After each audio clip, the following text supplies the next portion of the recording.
In Vancouver, public transit is more than just a way to get from point A to point B. It is a social ecosystem with its own culture, tensions, silent expectations, and strange moments. By 2026, the city's transit network, particularly the SkyTrain, has become one of the defining spaces of urban life for students, workers, tourists, influencers, and late-night commuters alike. Whether riding the Expo line at 7:30 a.m. or catching the last Canada Line train after a concert downtown, transit etiquette has evolved into an unofficial survival guide shaped by overcrowding, social media, and everyday frustration. One of the most recognizable, unspoken rules of Vancouver transit is simple: let people off before getting on. Despite years of announcements, signage, and public complaints, many commuters still rush the doors before passengers exit. Social media pages and local creators regularly mock this behavior. One viral Vancouver transit meme page joked that people standing directly in front of SkyTrain doors act like they're defending a castle gate. Reddit discussions in 2026 continue to complain about door blockers, with users debating why some riders crowd entrances even when the train is nearly empty. Escalator etiquette is another battleground. In Vancouver, there is a widely accepted but unofficial rule: stand on the right, walk on the left.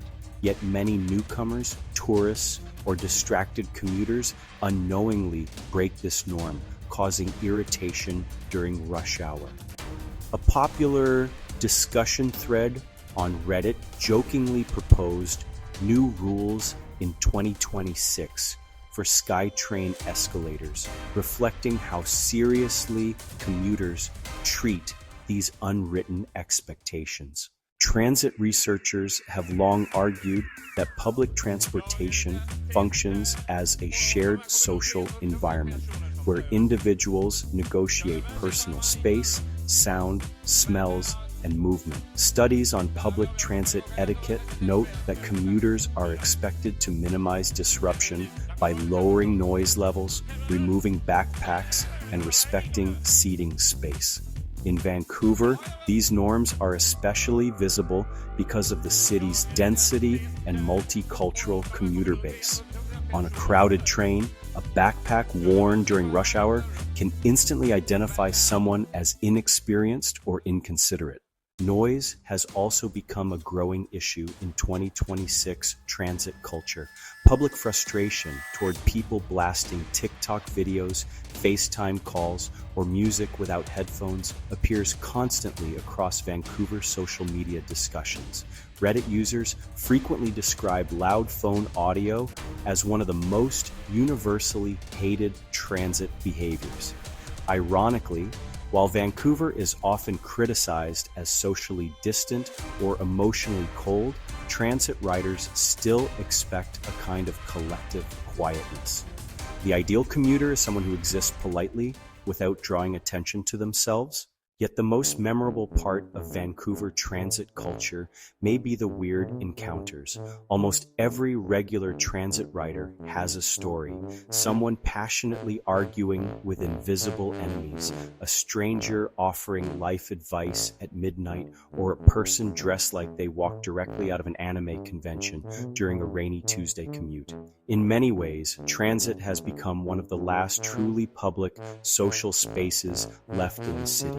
People from vastly different economic classes, cultures, and lifestyles are temporarily forced together in one moving metal container. Social media has amplified these moments. TikTok, Instagram Reels, and meme pages regularly post videos of bizarre or awkward transit encounters, often turning ordinary commuter experiences into viral entertainment. Some creators document chaotic bus rides or strange station interactions with humorous narration, while others criticize antisocial behavior and poor etiquette.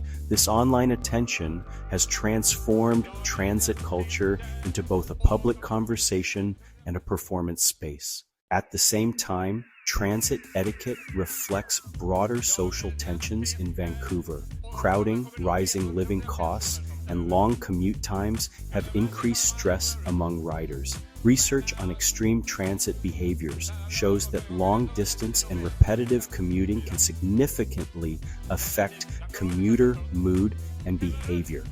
In Metro Vancouver, where many workers commute from places like Surrey, Burnaby, or Langley into downtown, transit exhaustion has become increasingly common.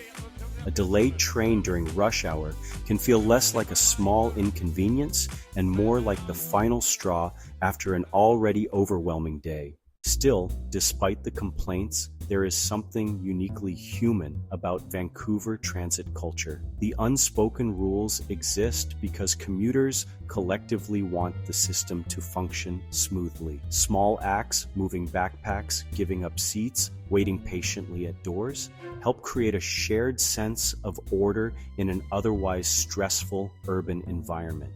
Even the online arguments about etiquette reveal something deeper. People care about the experience of sharing public space. In 2026, Vancouver transit remains messy, awkward, crowded, and occasionally absurd. But it is also one of the clearest reflections of the city itself. Diverse, overstimulated, rapidly changing, and quietly connected through everyday routines.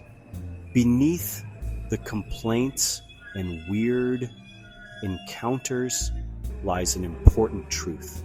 Every commute is a reminder that city life depends on strangers learning how to move together.